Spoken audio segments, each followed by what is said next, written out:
তবু অর্ধেকটা হরিবৈমুখী ছিল, অর্ধেকটা তো তোমার সদর মতি হলো। বলে তোর স্ত্রীকে আমি অর্ধরূপী দিলাম, তোর স্ত্রীকে আমি মাসির আখ্যা দিলাম। প্রত্যেক বছর রথযাত্রায় তোর স্ত্রীর কাছে যাব, 7 দিন থাকবো, মাঝখানে পেট পুড়ে খাবো, আবার চলে আসবো। তাহলে জগন্নাথের মাসিটা কে? মা রাজা ইন্দ্রদ্যুম্নের স্ত্রী রানী গুন্ডিচা। আর কি চাস? আমার 18টা ছেলের প্রতি কিছু করবে না? 18টা ছেলের প্রতি বলতে চাস কি তুই?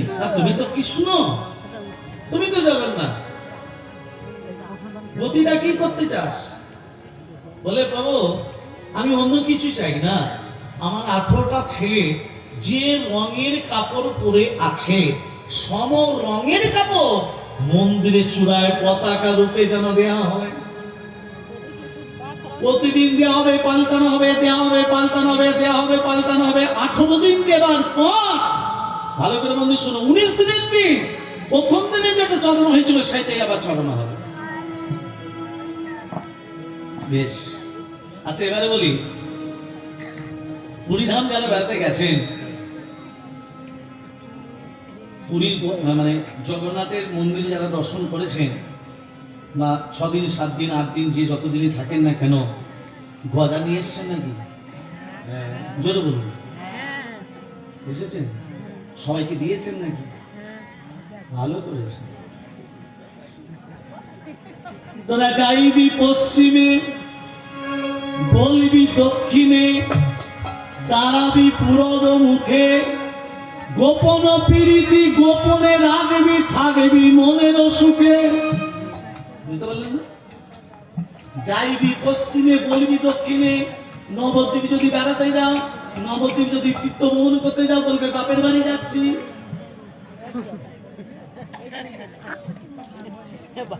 যাইবি পশ্চিমে, বলবি দক্ষিণে, দাঁড়াবি পূরব মুখে। যে কোনো দেব দেবীকে দর্শন করার আগে পূর্ব দিকে মুখ করে প্রণাম করে নাও। বুঝতে পারলেন? পুরীধামে যাও, নবদ্বীপ যাও, বৃন্দাবনে যাও, যে কোনো তীর্থে ভ্রমণ করতে যাও না কেন, আগে পূর্ব দিকে মুখ করে প্রণাম করে নাও, তারপর দেবীকে প্রণাম করো।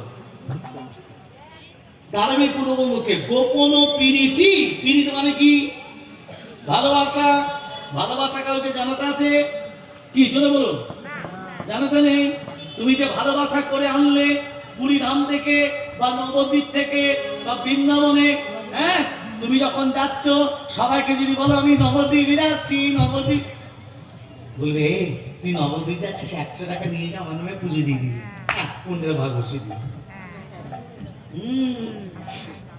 পুণ্যের ভাগ বসিয়ে দিল। ওই জন্য গোপন প্রীতি গোপনে রাখবি। ভালোবাসা কাউকে ভাগ দিতে নেই।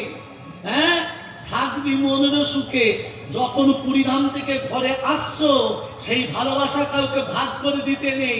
আর দিচ্ছে ভাগ করে কি? এবার বুঝে না,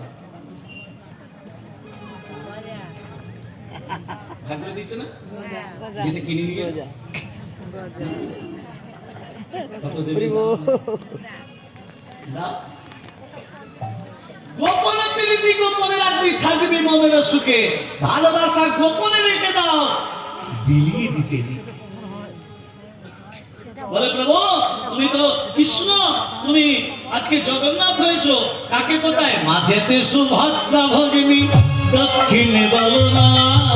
মাঝেতে সুভদ্রা ভগিনী, দক্ষিণে বলনা।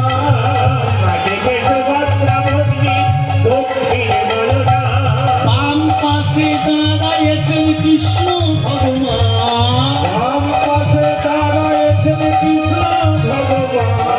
বাম পাশে দাঁড়াইছেন কৃষ্ণ ভগবান। এই দাদা দাদা প্রভু একটা কথা আছে আমার। কি কথা? না তুমি কৃষ্ণ, তুমি জগন্নাথ।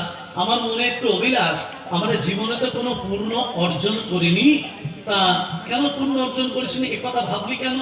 না আমার ভাবনাটা হচ্ছে তুমি যখন কৃষ্ণ, আমাদের রাধা রানী কোথায়? বলে কেন রাধা রানীকে তোর আবার কি প্রয়োজন? আমি তো আছি। বলে না, আগে রাধা পরে কৃষ্ণ, তবে রয়েছে রাধা কৃষ্ণ। রাধা রেখে না হলে আমি সেই নবলীলা প্রকাশ করবো কি করে? তাহলে যেতে হবে বৃন্দাবন। বৃন্দাবনে না গেলে রাধা দর্শন হবে। জোরসে বলো রাধে রাধে। বল রাধে রাধে রাধে রাধে